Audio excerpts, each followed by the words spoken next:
18.1 sudah. Ya.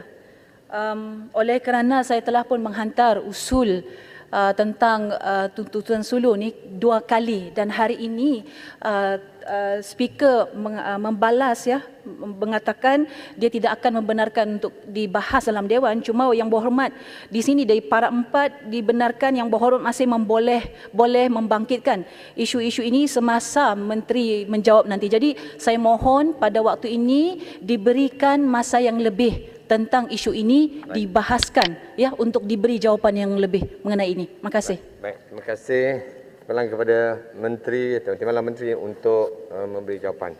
Sila Timbalan Menteri teruskan. Assalamualaikum warahmatullahi wabarakatuh dan salam sejahtera. Terima kasih Tuan Yang di-Pertua. Terlebih dahulu izinkan saya merakamkan ucapan setinggi terima kasih di atas keprihatinan semua ahli yang berhormat yang telah pun membahaskan isu-isu di bawah Jabatan Perdana Menteri, Parlimen dan juga Undang-Undang sepanjang tempoh usul menjunjung kasih dan perbahasan titah diraja dalam sesi sidang Parlimen Dewan Rakyat pada kali ini.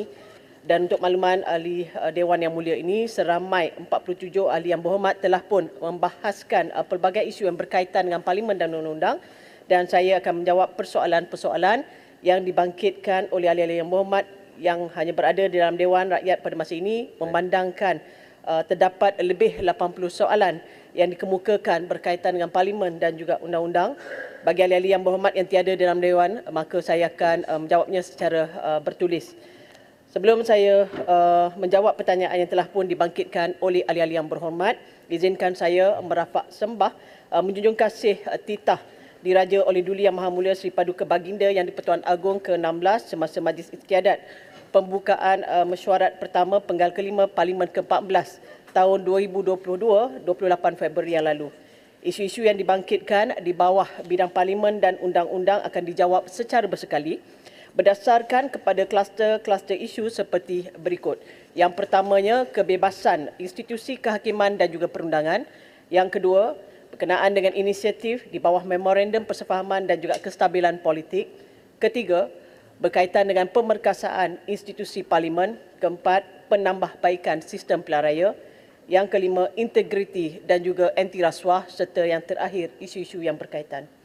Tuan Yang di-Pertua, berkenaan dengan kebebasan Badan Kehakiman dan Perundangan, dalam memacu negara untuk mengharungi cabaran yang dihadapi kini, kerajaan memberi komitmen bahawa kebebasan Badan Kehakiman dan Perundangan sentiasa akan dipelihara.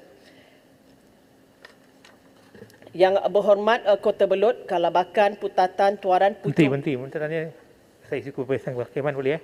Kejap, saya baru nak mula. Minta Menteri habiskan. Kejap, saya baru nak mula Yang Berhormat. Okey. terima Nanti kasih, minta Yang Berhormat. lepas ni. Ya. Yang Berhormat Kota Belud, Kalabakan, Putatan, Tuaran, Puchong, Keningau, Libaran dan Kota Raja. Ada di antara ni yang ada, jadi saya jawab secara bersekali. Ya. Membangkitkan isu keputusan Final Award yang telah pun dikeluarkan oleh Penimbang Tarikh Dr. Gonzalo Stampa, yang mana pun telah Yang Berhormat Menteri jawab dengan panjang lebar sewaktu perjanjian Menteri pada 10 Mac yang lalu. Sekali lagi, kita tekankan bahawa kerajaan komited untuk mempertahankan kedaulatan negara, terutamanya negeri Sabah, dan tidak akan berdiam diri serta akan bertindak untuk mencabar segala tindakan yang akan diambil di mana-mana dan pada bila-bila masa saja selain tidak mengiktiraf keputusan yang diambil oleh Penimbang Tarikh tersebut. Jadi saya memohon supaya ahli-ahli yang berhormat memberikan sepenuh sokongan kepada kerajaan untuk memastikan tindakan yang diambil bagi mencabar keputusan ini ianya dapat dilaksanakan tanpa gangguan politik supaya kedaulatan negara sentiasa terpelihara. Yang Berhormat Menteri Kota Belud. Silakan. Saya ingin tanya, setelah apa tindakan yang dilakukan oleh Kerajaan Persekutuan sekarang ini, apa jaminan bahawa Mahkamah Arbitrasi ini akan selesai? Kalau YB Menteri lihat sekarang ini, semasa senatorial debate di Philippines ya, mereka menghadapi pilihan raya, dia debate openly tentang klaim tentang Sabah ini.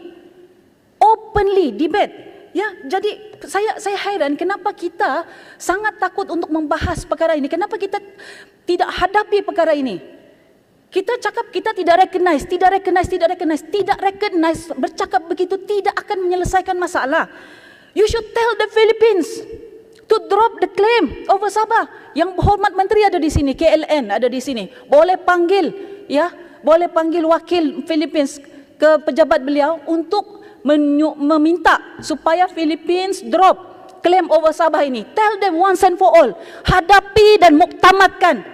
Takkanlah orang Sabah mau tunggu sampai 1000 tahun lagi mengenai isu ini. Setiap kali pilihan raya timbul, setiap kali pilihan raya timbul. Pada saya, kadang-kadang saya merasa apa? Minyak kami kamu mau, tapi soal keselamatan kamu tidak pula usai. Terima kasih, Ketua Okey, Badan. sedikit tambahan Yang Berhormat Menteri. Sepanggar. Ya, boleh ya, Menteri?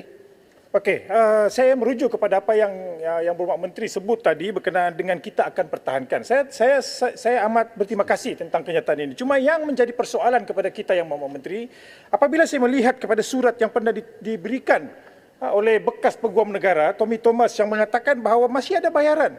Apa sebab persoalan di sini? Apa sebab kerajaan Malaysia membayar sejumlah 5,300 ini kepada Sultan Sulu?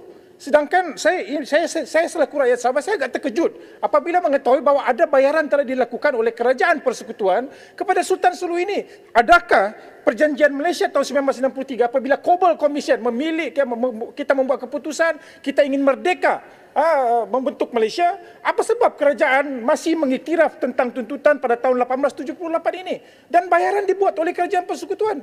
Jadi kalau kita tidak mengiktiraf tuntutan Sulu, apa sebab kerajaan Malaysia membayar 5,300 ini kepada waris Sultan Sulu? Itu yang saya ingin tanya kepada Yang Berhormat Menteri, diharap agar dapat memberikan penjelasan. Terima kasih. Terima kasih, Sepanggar. Sila, Menteri. Terima kasih Yang Berhormat, kedua Yang Berhormat yang telah pun membangkitkan isu tersebut, dan saya juga faham dan juga kita melihat bahawa perkara ini cukup serius sekali. Sebab itu saya tekankan bahawa kerajaan memberikan sepenuh komitmen kerajaan untuk memastikan supaya keadilan dapat ditegakkan.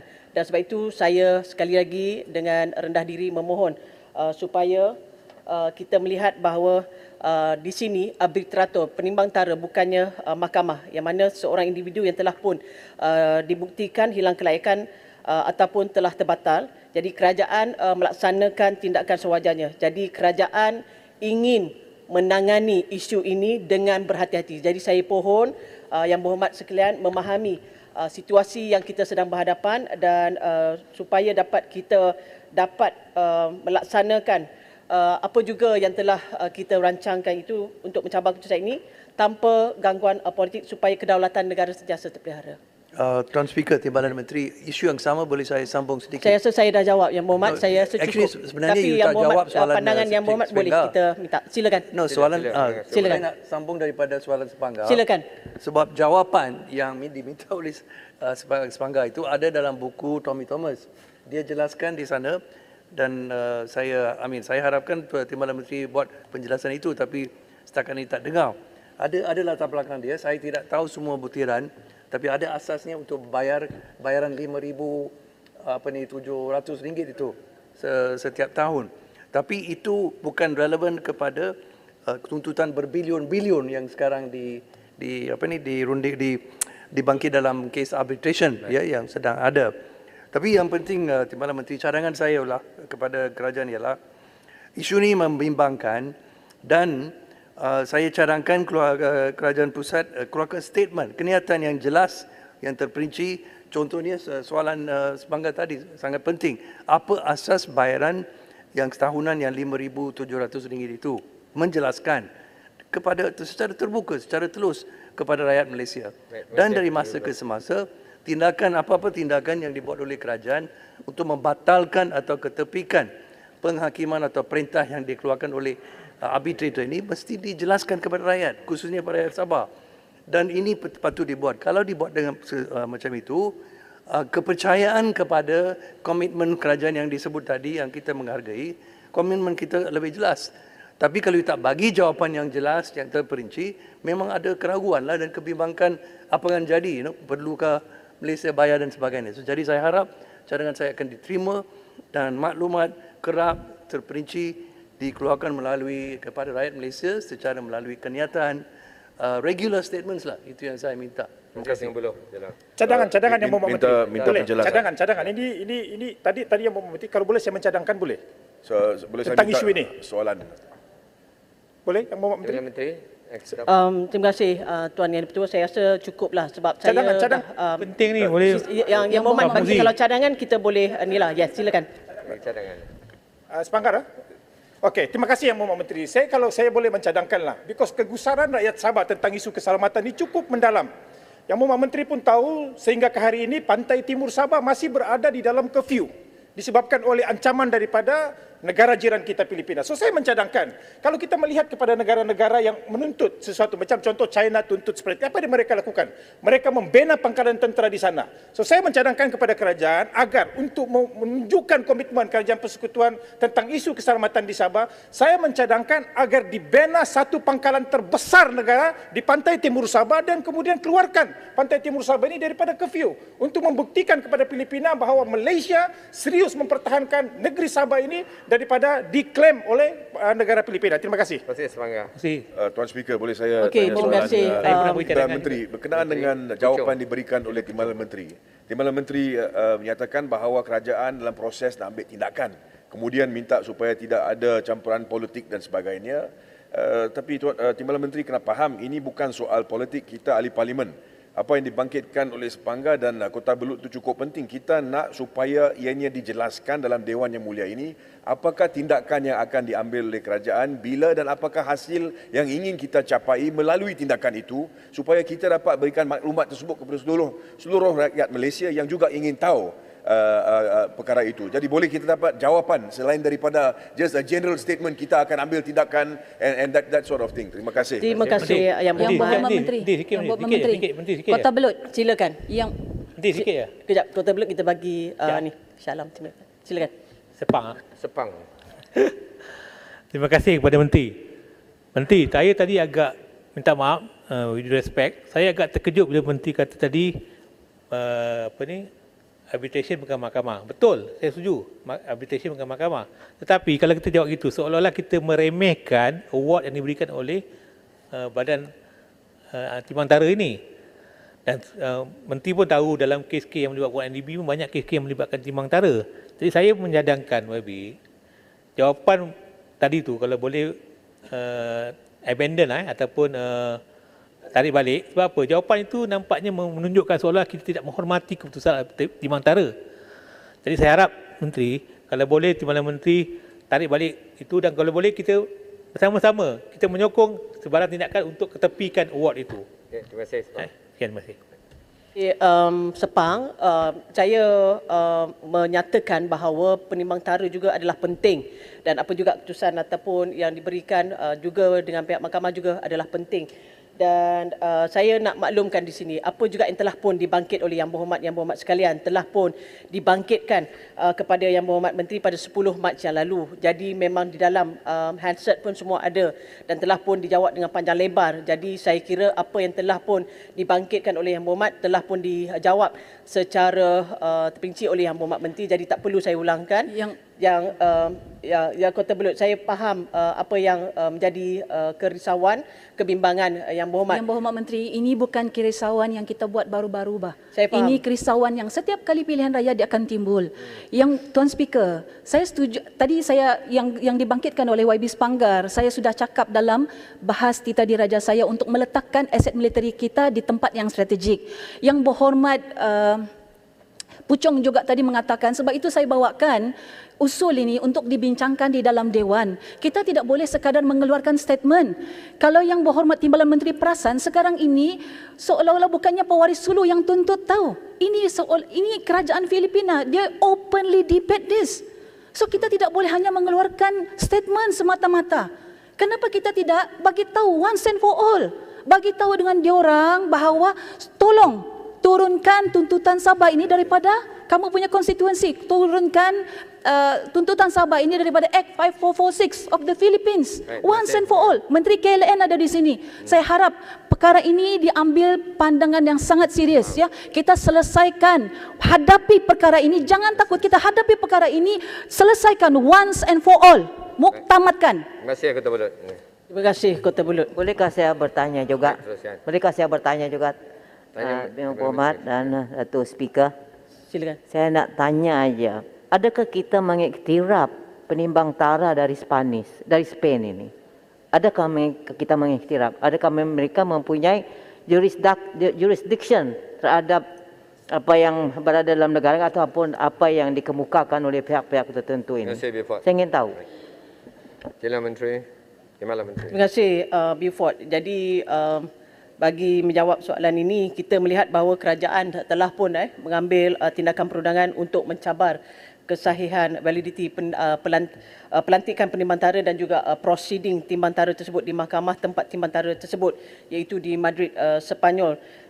Seperti berikut yang pertamanya memohon pengiktirafan dan juga penguatkuasaan perintah deklarasi dan juga injunksi bagi menghentikan proceeding timbantara di Sepanyol yang mana telah dikeluarkan oleh Mahkamah Tinggi Sabah pada 14 Januari. Dan yang keduanya mohon pembatalan pelantikan penimbantara. Jadi pada 29 Jun 2021 Mahkamah di Madrid telah perintahkan bahawa serahan notis kepada Kerajaan Malaysia tidak teratur. Dan sebab itu 7 hingga 8 Julai Mahkamah Madrid telah mengeluarkan perintah-perintah selanjutnya membatalkan pelantikan penimbantara. Dan oleh itu semua tindakan dan keputusan timbantara tersebut adalah terbatal dan tidak sah dari segi undang-undang.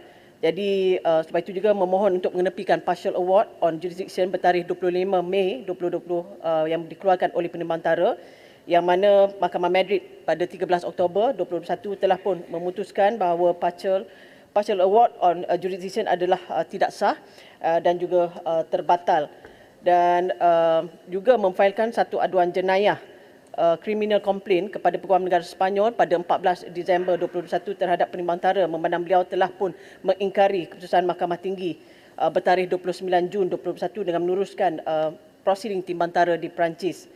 Jadi sebelum itu, sebelum final award dikeluarkan pada 28 Februari 2022, kerajaan juga telah mengambil tindakan perundangan bagi menangani tuntutan tersebut di Perancis.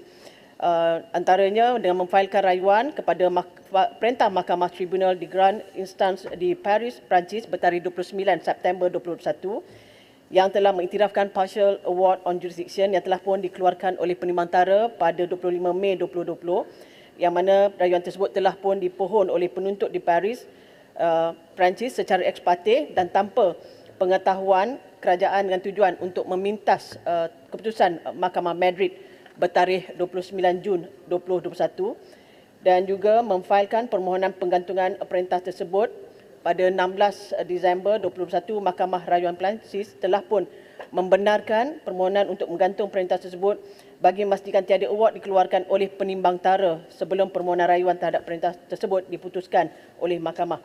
Memandangkan kerajaan Malaysia tidak mengiktiraf tuntutan tersebut, kerajaan telah pun memfailkan permohonan untuk membatalkan final award bertarikh 28 Februari 2022 di tempat timbantara tersebut, seat of arbitration dengan izin, iaitu di Paris, Perancis, bagi memastikan final award yang tidak sah tersebut tidak dikuatkuasakan di bawah New York Convention oleh penuntut pada bila-bila masa, dan di mana juga agar kepentingan kerajaan sentiasa terpelihara.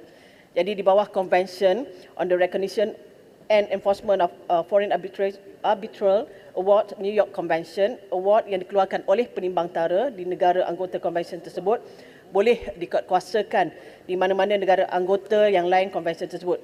Jadi memandangkan usaha yang sedang dijalankan untuk membatalkan final award tersebut dan mencabar semua tindakan yang diambil oleh penuntut, semua maklumat terperinci mengenai hal ini tidak dapat didedahkan bagi memastikan usaha serta tindakan kerajaan untuk memelihara kepentingan negara tidak terjejas. Saya harap dengan apa yang saya sebutkan ini dapat memberikan sedikit gambaran yang mana menunjukkan komitmen kerajaan Malaysia serta keseriusan kita mengambil kira tentang perkara ini. Yang berhormat. Terima kasih. Yang berhormat Menteri, Yang berhormat Menteri. Last Yang berhormat Timbalan Menteri. Baik. Tengok macam mana persistennya mereka. Daripada Madrid pergi Paris. Paris ini yang terbaru tahun 2022 Februari. Sebab itu saya bagi tahu ini bukan soal iktiraf atau tidak iktiraf tentang arbitrasi award ini. Ini tindakan kita yang tegas next. Apa yang kita mau buat? Saya punya goal adalah untuk dibawa bahas dalam Dewan ini supaya kita sebagai ahli Parlimen Kerajaan Persekutuan Malaysia sebulat suara untuk bagi tahu dengan kerajaan Filipina untuk drop klaim ini over Sabah. Once and for all. Dengan tegas. Ini suara yang berat bani kalau kita bersama dalam parlimen. Itulah goal saya untuk bawa usul ini. Tuan Speaker. Saya harap Menteri Undang-Undang faham ya. Terima kasih Muhammad. Gol yang Muhammad juga adalah merupakan gol kita juga. Sama-sama kita masuk dalam gol, insya-Allah. Ya, serius sangat kan kita ni. Ini serius, jangan ketawa. Ya, serius. Sebab tu saya cakap serius. Okey.